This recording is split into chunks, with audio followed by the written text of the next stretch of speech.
ನಮಸ್ಕಾರ ಸ್ನೇಹಿತೆ. ಇವತ್ತು ನಾವು ಫೆಬ್ರವರಿ 11, 2026ರ ಕೆಲವು ಅತ್ಯಂತ ಪ್ರಮುಖ ಪ್ರಚಲಿತ ವಿದ್ಯಮಾನಗಳನ್ನ ಪ್ರಶ್ನೋತ್ತರಗಳ ಮೂಲಕ ಚರ್ಚೆ ಮಾಡೋಣ. ಪ್ರತಿಯೊಂದು ಪ್ರಶ್ನೆಯೂ ಪರೀಕ್ಷೆಯ ದೃಷ್ಟಿಯಿಂದ ತುಂಬಾನೇ ಇಂಪಾರ್ಟೆಂಟ್. ಅಷ್ಟೇ ಅಲ್ಲ, ಅದರ ಹಿಂದಿರುವ ಸಂಪೂರ್ಣ ವಿವರಣೆಯನ್ನ ಕೂಡ ನಾವು ತಿಳ್ಕೊಡ್ತಾ ಹೋಗೋಣ. ಹಾಗಾದ್ರೆ ತಡ ಮಾಡೋದು ಬೇಡ, ಶುರು ಮಾಡೋಣ. ನಮ್ಮ ಮೊದಲನೇ ಭಾಗದಲ್ಲಿ ನಾವು ಪರಿಸರ ಮತ್ತು ಭೂಗೋಳಕ್ಕೆ ಸಂಬಂಧಪಟ್ಟ ಹಾಗೆ ಕೆಲವು ಇಂಟ್ರೆಸ್ಟಿಂಗ್ ಪ್ರಶ್ನೆಗಳನ್ನ ನೋಡೋಣ. ಭಾರತದ ನೈಸರ್ಗಿಕ ಸೌಂದರ್ಯ, ಅದರ ಪ್ರಾಮುಖ್ಯತೆ, ಇದು ಪರೀಕ್ಷೆಗಳಲ್ಲಿ ಪದೇ ಪದೇ ಕೇಳೋ ಟಾಪಿಕ್ ಅಲ್ವಾ? ಬನ್ನಿ ನೋಡೋಣ. ಮೊದಲನೇ ಪ್ರಶ್ನೆ ಇಲ್ಲಿದೆ. ತೀಸ್ತಾ ನದಿ ನಮ್ಮ ಈಶಾನ್ಯ ಭಾರತದ ಒಂದು ಜೀವಲಾಡಿ ಅಂತಾನೆ ಹೇಳ್ಬೋದು. ಇದು ಈ ಕೆಳಗಿನ ಯಾವ ದೊಡ್ಡ ನದಿಯ ಉಪನದಿಯಾಗಿದೆ? ಆಪ್ಷನ್ಸ್ ನೋಡಿ: ಗಂಗಾ, ಬ್ರಹ್ಮಪುತ್ರ, ಯಮುನಾ ಅಥವಾ ಮಹಾನದಿ. ಸ್ವಲ್ಪ ಯೋಚನೆ ಮಾಡಿ. ಓಕೆ, ಇದಕ್ಕೆ ಸರಿಯಾದ ಉತ್ತರ ಆಪ್ಷನ್ ಬಿ, ಬ್ರಹ್ಮಪುತ್ರ. ಈಗ ಇದು ಯಾಕೆ ಸರಿ ಉತ್ತರ ಮತ್ತೆ ಇದರ ಪ್ರಾಮುಖ್ಯತೆ ಏನು ಅಂತ ನೋಡೋಣ ಬನ್ನಿ. ನೋಡಿ, ಈ ತೀಸ್ತಾ ನದಿ ಹುಟ್ಟೋದು ಸಿಕ್ಕಿಂನ ಹಿಮಾಲಯದಲ್ಲಿ. ಅಲ್ಲಿ ತೀಸ್ತಾ ಖಾಂಗ್ಸೆ ಅನ್ನೋ ಹಿಮನದಿ ಇವೆ. ಅಲ್ಲಿಂದ ಹುಟ್ಟಿ ಪಶ್ಚಿಮ ಬಂಗಾಳದ ಮೂಲಕ ಹರಿದು ಕೊನೆಗೆ ಬಾಂಗ್ಲಾದೇಶಕ್ಕೆ ಹೋಗಿ ಬ್ರಹ್ಮಪುತ್ರ ನದಿಯನ್ನ ಸೇರ್ಕೊಳ್ಳುತ್ತೆ. ಒಂದು ದೇಶದಲ್ಲಿ ಹುಟ್ಟಿ ಇನ್ನೊಂದು ದೇಶದಲ್ಲಿ ಹರಿಯೋದ್ರಿಂದ ಇದನ್ನ ನಾವು ಟ್ರಾನ್ಸ್ ಬೌಂಡ್ರಿ ನದಿ ಅಂತ ಕರಿತೀವಿ. ಇದೇ ಕಾರಣಕ್ಕೆ ಈ ನದಿಯ ನೀರನ್ನ ಹಂಚ್ಕೊಳ್ಳೋದು ಭಾರತ ಮತ್ತೆ ಬಾಂಗ್ಲಾದೇಶದ ನಡುವೆ ಒಂದು ತುಂಬಾನೇ ಸೂಕ್ಷ್ಮವಾದ ವಿಷಯವಾಗಿದೆ. ನಮ್ಮ ಎರಡನೇ ಪ್ರಶ್ನೆ ಒಂದು ಸುಂದರವಾದ ಪಕ್ಷಿಧಾಮದ ಬಗ್ಗೆ. ಸಾವಿರಾರು ವಲಸೆ ಹಕ್ಕಿಗಳಿಗೆ ಸ್ವರ್ಗ ಅಂತಾನೆ ಫೇಮಸ್ ಆಗಿರೋ ನಲಸರೋವರ ಪಕ್ಷಿಧಾಮ ಯಾವ ರಾಜ್ಯದಲ್ಲಿದೆ? ರಾಜಸ್ಥಾನನ, ಮಹಾರಾಷ್ಟ್ರನ, ಗುಜರಾತ ಅಥವಾ ಮಧ್ಯಪ್ರದೇಶನ? ಸರಿ, ಇದಕ್ಕೆ ಸರಿಯಾದ ಉತ್ತರ ಆಪ್ಷನ್ ಸಿ, ಗುಜರಾತ್. ನಲ್ ಸರೋವರ ಅಂದ್ರೆ ಸುಮ್ನೆ ಒಂದು ಪಕ್ಷಿಧಾಮ ಅಷ್ಟೇ ಅಲ್ಲ, ಇದು ಅಂತಾರಾಷ್ಟ್ರೀಯ ಮಟ್ಟದಲ್ಲಿ ಗುರುತಿಸ್ಕೊಂಡಿರೋ ಒಂದು ರಾಮ್ಸರ್ ತಾಣ. ಇದು ಗುಜರಾತ್ನ ಅಹಮದಾಬಾದ್ ಹತ್ರ ಇದೆ. ಇಲ್ಲಿನ ಸ್ಪೆಷಾಲಿಟಿ ಏನು ಗೊತ್ತಾ?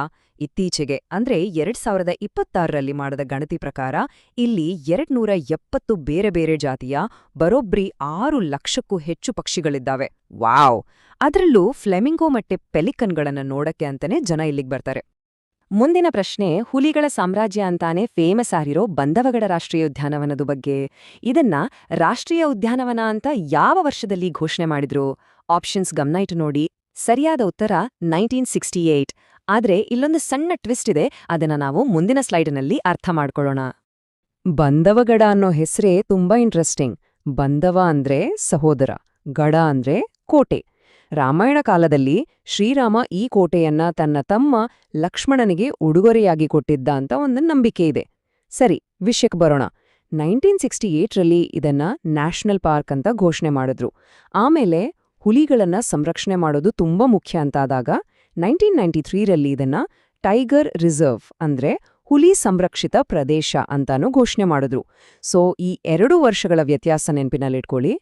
ಸರಿ, ಈಗ ನಮ್ಮ ಎರಡನೇ ಭಾಗಕ್ಕೆ ಹೋಗೋಣ. ಇಲ್ಲಿ ನಾವು ವಿಜ್ಞಾನ, ಕ್ರೀಡೆ ಮತ್ತೆ ಟೆಕ್ನಾಲಜಿ ಈ ಫೀಲ್ಡ್ನಲ್ಲಿ ನಮ್ಮ ದೇಶದಲ್ಲಿ ಮತ್ತೆ ಜಗತ್ತಿನಲ್ಲಿ ಆಗಿರೋ ಕೆಲವು ಇತ್ತೀಚಿನ ಬೆಳವಣಿಗೆಗಳನ್ನ ನೋಡೋಣ ಬನ್ನಿ. 4ನೇ ಪ್ರಶ್ನೆ ಕ್ರೀಡೆಗೆ ಸಂಬಂಧಿಸಿದ್ದು. ಇತ್ತೀಚೆಗೆ ನಡೆದ 2026ರ ವರ್ಲ್ಡ್ ಪ್ಯಾರಾ ಅಥ್ಲೆಟಿಕ್ಸ್ ಗ್ರ್ಯಾಂಡ್ ಪ್ರಿಕ್ಸ್ನ ಜಾವ್ಲಿನ್ ಥ್ರೋ ವಿಭಾಗದಲ್ಲಿ ಭಾರತಕ್ಕೆ ಚಿನ್ನದ ಪದಕಗಳನ್ನು ತಂದುಕೊಟ್ಟ ನಮ್ಮ ಹೆಮ್ಮೆಯ ಕ್ರೀಡಾಪಟುಗಳು ಯಾರು?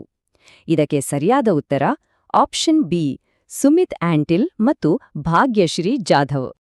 ಈ ಇಬ್ಬರು ಚಾಂಪಿಯನ್ಸ್ಗಳ ಸಾಧನೆ ಇದೆಯಲ್ಲ, ನಿಜಕ್ಕೂ ಅದ್ಭುತ. ಸುಮಿತ್ ಆಂಟಿಲ್ ಅವರು ಬರೋಬ್ಬರಿ 68.26 ಮೀಟರ್ ದೂರ ಜಾವೆಲಿನ್ ಎಸೆದು ಚಿನ್ನ ಗೆದ್ದಿದ್ದಾರೆ. ಅದೇ ರೀತಿ ಭಾಗ್ಯಶ್ರೀ ಜಾಧವ್ ಅವರು ತಮ್ಮ ವಿಭಾಗದಲ್ಲಿ 14.13 ಮೀಟರ್ ದೂರ ಎಸೆದು ಚಿನ್ನದ ಪದಕಕ್ಕೆ ಮುತ್ತಿಕ್ಕಿದ್ದಾರೆ. ಇವರ ಈ ಸಾಧನೆ ನಿಜಕ್ಕೂ ದೇಶಕ್ಕೆ ಹೆಮ್ಮೆ ತಂದಿದೆ. 5ನೇ ಪ್ರಶ್ನೆ ಇಲ್ಲಿದೆ. ವಿಜ್ಞಾನ ಕ್ಷೇತ್ರದಲ್ಲಿ ಮಹಿಳೆಯರು ಮತ್ತು ಹುಡುಗಿಯರು ಇನ್ನೂ ಹೆಚ್ಚು ಭಾಗವಹಿಸಬೇಕು ಅಂತ ಪ್ರೋತ್ಸಾಹಿಸೋಕೆ ವಿಶ್ವಸಂಸ್ಥೆ ಒಂದು ವಿಶೇಷ ದಿನವನ್ನ ಘೋಷಿಸಿದೆ. ಅದೇ ಅಂತಾರಾಷ್ಟ್ರೀಯ ಮಹಿಳಾ ವಿಜ್ಞಾನ ದಿನ. ಇದನ್ನ ಯಾವಾಗ ಆಚರಿಸಲಾಗುತ್ತೆ? ಸರಿಯಾದ ಉತ್ತರ ಫೆಬ್ರವರಿ 11. ಈ ದಿನದ ಆಶಯವೇನು ಅಂತ ಹೇಳಿದ್ರೆ, ವಿಜ್ಞಾನ ಮತ್ತು ತಂತ್ರಜ್ಞಾನ ಕ್ಷೇತ್ರದಲ್ಲಿ ಮಹಿಳೆಯರ ಕೊಡುಗೆಯನ್ನ ನೆನಪಿಸ್ಕೊಳ್ಳೋದು ಅಷ್ಟೇ ಅಲ್ಲ, ಮುಂದಿನ ಪೀಳಿಗೆಯ ಹುಡುಗಿಯರಿಗೆ ಸ್ಫೂರ್ತಿ ಕೊಡೋದು. ನೋಡಿ, ಕಲ್ಪನಾ ಚಾವ್ಲಾ ಅವರಂತಹ ಸಾಧಕಿಯರು ಹೇಳಿದ ಹಾಗೆ ಆಕಾಶವೇ ಮಿತಿಯಲ್ಲ, ಅದು ಕೇವಲ ಪ್ರಾರಂಭ ಅಷ್ಟೇ. ಈ ಒಂದು ಮಾತು ಈ ದಿನದ ಮಹತ್ವವನ್ನ ಎಷ್ಟು ಚೆನ್ನಾಗಿ ಹೇಳುತ್ತೆ ಅಲ್ವಾ? 6ನೇ ಪ್ರಶ್ನೆ ಭಾರತದ ಒಂದು ದೊಡ್ಡ ಸೈಂಟಿಫಿಕ್ ಪ್ರಾಜೆಕ್ಟ್ ಬಗ್ಗೆ. ಜಗತ್ತಿನ ಅತಿದೊಡ್ಡ ಸೌರ ದೂರದರ್ಶಕಗಳಲ್ಲಿ ಒಂದಾಗಿರುವ ನ್ಯಾಷನಲ್ ಲಾರ್ಜ್ ಸೋಲಾರ್ ಟೆಲಿಸ್ಕೋಪ್ ಅಥವಾ NLST ಇದನ್ನ ಎಲ್ಲಿ ಸ್ಥಾಪನೆ ಮಾಡಲಾಗ್ತಿದೆ? ಉತ್ತರ ಲಡಾಖ್ನ ಪಾಂಗಾಂಗ್ ಸರೋವರದ ಹತ್ತಿರ ಇರುವ ಮೆರಾಕ್ ಅನ್ನೋ ಜಾಗದಲ್ಲಿ. ಲಡಾಖ್ ಯಾಕೆ ಇಷ್ಟು ಸ್ಪೆಷಲ್ ಅಂದ್ರೆ ಅಲ್ಲಿನ ಶುಭ್ರವಾದ ಆಕಾಶ ಮತ್ತೆ ಎತ್ತರವಾದ ಪ್ರದೇಶದಿಂದ ಆಕಾಶವನ್ನ ನೋಡೋಕೆ ಅದು ಜಗತ್ತಿನ ಬೆಸ್ಟ್ ಜಾಗಗಳಲ್ಲಿ ಒಂದು. ಅದಕ್ಕೆ ಭಾರತ ಅಲ್ಲಿ 3 ದೊಡ್ಡ ಟೆಲಿಸ್ಕೋಪ್ ಪ್ರಾಜೆಕ್ಟ್ಗಳನ್ನ ಮಾಡ್ತಿದೆ. ಒಂದು ಮೆರಾಕ್ನಲ್ಲಿ ಸೂರ್ಯನನ್ನ ಅಧ್ಯಯನ ಮಾಡೋಕೆ NLST, 2 ಹಾನ್ಲೇಯಲ್ಲಿ ದೂರದ ಗ್ಯಾಲಕ್ಸಿಗಳನ್ನ ನೋಡೋಕೆ NLOT, ಮತ್ತೆ 3 ಹಾನ್ಲೇಯಲ್ಲಿ ಈಗಾಗ್ಲೇ ಇರೋ HCT ಟೆಲಿಸ್ಕೋಪ್ ಅನ್ನ ಸೂಪರ್ನೋವಾಗಳನ್ನ ಸ್ಟಡಿ ಮಾಡೋಕೆ ಅಪ್ಗ್ರೇಡ್ ಮಾಡ್ಲಾಗ್ತಿದೆ. ಇದು ಖಗೋಳ ವಿಜ್ಞಾನದಲ್ಲಿ ಭಾರತವನ್ನ ಮುಂದಿನ ಹಂತಕ್ಕೆ ಕೊಂಡೊಯ್ಯುತ್ತೆ. ಬನ್ನಿ, ಈಗ ನಮ್ಮ ಕೊನೆಯ ಭಾಗಕ್ಕೆ ಬಂದಿದ್ದೇವೆ. ಇಲ್ಲಿ ನಾವು ನಮ್ಮ ದೇಶದ ಕೆಲವು ಪ್ರಮುಖ ನೀತಿಗಳು ಮತ್ತೆ ಅಂತಾರಾಷ್ಟ್ರೀಯ ಮಟ್ಟದಲ್ಲಿನ ಮಹತ್ವದ ಬೆಳವಣಿಗೆಗಳ ಬಗ್ಗೆ ನೋಡೋಣ. 7ನೇ ಪ್ರಶ್ನೆ. ಇತ್ತೀಚೆಗೆ ಗೃಹ ಸಚಿವಾಲಯ ಅಂದ್ರೆ ಹೋಮ್ ಮಿನಿಸ್ಟ್ರಿ ರಾಷ್ಟ್ರಗೀತೆಗೆ ಸಂಬಂಧಪಟ್ಟ ಹಾಗೆ ಹೊಸ ಗೈಡ್ಲೈನ್ಸ್ ಕೊಟ್ಟಿದೆ. ಅದ ಪ್ರಕಾರ ಯಾವುದೇ ಸರ್ಕಾರಿ ಕಾರ್ಯಕ್ರಮಗಳಲ್ಲಿ ವಂದೇ ಮಾತರಂನ ಯಾವ ಆವೃತ್ತಿಯನ್ನ ಹಾಡಬೇಕು. ಇದಕ್ಕೆ ಸರಿಯಾದ ಉತ್ತರ 6 ಪದ್ಯಗಳ ಸಂಪೂರ್ಣ ಆವೃತ್ತಿಯನ್ನೇ ಹಾಡಬೇಕು. ನೋಡಿ, ಈ ಹೊಸ ಪ್ರೋಟೋಕಾಲ್ ಪ್ರಕಾರ ಕ್ರಮ ತುಂಬಾ ಮುಖ್ಯ.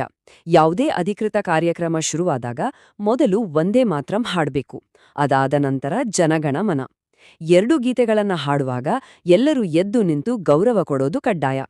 ಆದ್ರೆ ಒಂದು ವೇಳೆ ಇದು ಯಾವುದಾದ್ರೂ ಸಿನಿಮಾ ಅಥವಾ ಡಾಕ್ಯುಮೆಂಟರಿಯ ಭಾಗವಾಗಿ ಬಂದ್ರೆ ಆಗ ಎದ್ದು ನಿಲ್ಲೋ ಅವಶ್ಯಕತೆ ಇಲ್ಲ. 8ನೇ ಪ್ರಶ್ನೆ. ಇಂಟರ್ನ್ಯಾಷನಲ್ ಡಿಫೆನ್ಸ್ ಬಗ್ಗೆ. ಆರ್ಕ್ಟಿಕ್ ಸೆಂಟ್ರಿ ಅನ್ನೋ ಹೆಸರಿನ ಒಂದು ಹೊಸ ಮಿಷನ್ ಅನ್ನು ಇತ್ತೀಚೆಗೆ ಯಾವ ಸಂಸ್ಥೆ ಶುರು ಮಾಡಿದೆ? UN, EU, ನ್ಯಾಟೋ ಅಥವಾ ಆರ್ಕ್ಟಿಕ್ ಕೌನ್ಸಿಲ್? ಇದನ್ನ ಶುರು ಮಾಡಿರೋದು ನ್ಯಾಟೋ ಅಂದ್ರೆ ನ್ಯಾಟೋ. ನ್ಯಾಟೋ ಅಂದ್ರೆ ನಾರ್ತ್ ಅಟ್ಲಾಂಟಿಕ್ ಟ್ರೀಟಿ ಆರ್ಗನೈಸೇಷನ್. ಇದು 1949ರಲ್ಲಿ ಸ್ಥಾಪನೆಯಾದ ಒಂದು ಸೈನಿಕ ಮೈತ್ರಿಕೂಟ. ಇದರಲ್ಲೊಂದು ತುಂಬಾ ಪ್ರಮುಖವಾದ ಅಂಶ ಇದೆ. ಅದು ಆರ್ಟಿಕಲ್ 5. ಅದರ ಪ್ರಕಾರ ನ್ಯಾಟೋದ ಒಬ್ಬ ಸದಸ್ಯ ದೇಶದ ಮೇಲೆ ದಾಳಿ ಮಾಡಿದ್ರೆ ಅದು ಇಡೀ ನ್ಯಾಟೋ ಮೇಲೆಯೇ ಮಾಡಿದ ದಾಳಿ ಅಂತ ಪರಿಗಣಿಸಲಾಗುತ್ತೆ. ಈಗ ಆರ್ಟಿಕ್ ಪ್ರದೇಶದ ಮಹತ್ವ ಹೆಚ್ಚಾಗ್ತಿರೋದ್ರಿಂದ ಅಲ್ಲಿನ ಭದ್ರತೆಗಾಗಿ ಈ ಆರ್ಕ್ಟಿಕ್ ಸೆಂಟ್ರಿ ಮಿಷನ್ ಅನ್ನು ಶುರು ಮಾಡಿದ್ದಾರೆ. 9ನೇ ಪ್ರಶ್ನೆ. ಜಪಾನ್ ದೇಶದ ರಾಜಕೀಯದಲ್ಲಿ ಒಂದು ಐತಿಹಾಸಿಕ ಕ್ಷಣದ ಬಗ್ಗೆ. ಸನಾಯೆ ತಕಾಯಿಚಿ ಇವರು ಯಾರು? ಇತ್ತೀಚೆಗೆ ಇವರು ಜಪಾನ್ನ ಮೊಟ್ಟಮೊದಲ ಮಹಿಳಾ ಪ್ರಧಾನಮಂತ್ರಿಯಾಗಿ ಆಯ್ಕೆಯಾಗುವ ಮೂಲಕ ಇತಿಹಾಸವನ್ನೇ ಸೃಷ್ಟಿಸಿದ್ದಾರೆ. ಇದು ಜಪಾನ್ನ ರಾಜಕೀಯದಲ್ಲಿ ಒಂದು ದೊಡ್ಡ ಬದಲಾವಣೆಯ ಸಂಕೇತ ಅಂತಾನೆ ಹೇಳ್ಬಹುದು. ನಮ್ಮ ಕೊನೆಯ ಪ್ರಶ್ನೆ. ಇದು ಒಂದು ಬಹಳ ಗಂಭೀರವಾದ ಸಾಮಾಜಿಕ ವಿಷಯಕ್ಕೆ ಸಂಬಂಧಪಟ್ಟಿದ್ದು. ಇತ್ತೀಚೆಗೆ ನಡೆದ ಮರುಸಮೀಕ್ಷೆಯ ವರದಿ ಪ್ರಕಾರ ಅತಿ ಹೆಚ್ಚು ಸಂಖ್ಯೆಯ ಮಾಜಿ ದೇವದಾಸಿಯರು ಯಾವ ಜಿಲ್ಲೆಯಲ್ಲಿ ಕಂಡುಬಂದಿದ್ದಾರೆ? ಆಪ್ಷನ್ಸ್: ವಿಜಯನಗರ, ಬೆಳಗಾವಿ, ಬಾಗಲಕೋಟೆ ಮತ್ತು ಕೊಪ್ಪಳ. ವರದಿಯ ಪ್ರಕಾರ ಇದಕ್ಕೆ ಸರಿಯಾದ ಉತ್ತರ ಬಾಗಲಕೋಟೆ. ಈ ಸಂಖ್ಯೆಗಳನ್ನ ನೋಡಿದ್ರೆ ನಿಮಗೆ ಸಮಸ್ಯೆಯ ತೀವ್ರತೆ ಅರ್ಥ ಆಗುತ್ತೆ. ವರದಿಯ ಪ್ರಕಾರ ಬಾಗಲಕೋಟೆಯಲ್ಲಿ ಅತಿ ಹೆಚ್ಚು ಅಂದ್ರೆ 4189 ಮಾಜಿ ದೇವದಾಸಿಯರಿದ್ದಾರೆ. ಅದರ ನಂತರ ವಿಜಯನಗರ ಮತ್ತೆ ಬೆಳಗಾವಿ ಜಿಲ್ಲೆಗಳು ಬರ್ತವೆ. ಈ ವರದಿಯು ಅವರ ಘನತೆಯ ಜೀವನಕ್ಕೆ ಮತ್ತೆ ಅವರ ಪುನರ್ವಸತಿಗಾಗಿ ಸರ್ಕಾರ ತುರ್ತಾಗಿ ಒಂದು ವಿಶೇಷ ಪ್ಯಾಕೇಜ್ ಅನ್ನ ಘೋಷಣೆ ಮಾಡಬೇಕು ಅಂತ ಶಿಫಾರಸ್ ಮಾಡಿದೆ. ಸರಿ, ಈಗ ಹೋಗೋಕು ಮುಂಚೆ ನಿಮ್ಗಾಗಿ ಇವತ್ತಿನ ಒಂದು ಪ್ರಶ್ನೆ. ಆಸಿಡ್ ಮಳೆ ಅಥವಾ ಆಮ್ಲ ಮಳೆಗೆ ಕಾರಣವಾಗುವ ಪ್ರಮುಖ ರಾಸಾಯನಿಕಗಳು ಯಾವುವು? ನಿಮ್ಮ ಉತ್ತರ ಏನು ಅಂತ ಕೆಳಗೆ ಕಾಮೆಂಟ್ ಮಾಡಿ. ಇವತ್ತಿನ ಈ ಚರ್ಚೆ ನಿಮ್ಗಿಷ್ಟ ಆಗಿದ್ರೆ ದಯವಿಟ್ಟು ಈ ವಿಡಿಯೋವನ್ನ ಲೈಕ್ ಮಾಡಿ, ನಿಮ್ಮ ಸ್ನೇಹಿತರೊಂದಿಗೆ ಶೇರ್ ಮಾಡಿ, ಹಾಗೆ ಸ್ಪರ್ಧಾ ವಿದ್ಯಾಲಯ ಚಾನೆಲ್ಗೆ ಸಬ್ಸ್ಕ್ರೈಬ್ ಆಗೋದನ್ನ ಮರಿಬೇಡಿ. ಹೆಚ್ಚಿನ ಅಪ್ಡೇಟ್ಗಳಿಗಾಗಿ ನಮ್ಮ ಟೆಲಿಗ್ರಾಮ್ ಚಾನೆಲ್ಗೂ ಜಾಯ್ನ್ ಆಗಿ. ಮುಂದಿನ ವಿಶ್ಲೇಷಣೆಯಲ್ಲಿ ಮತ್ತೆ ಸಿಗೋಣ. ಎಲ್ಲರಿಗೂ ಧನ್ಯವಾದಗಳು.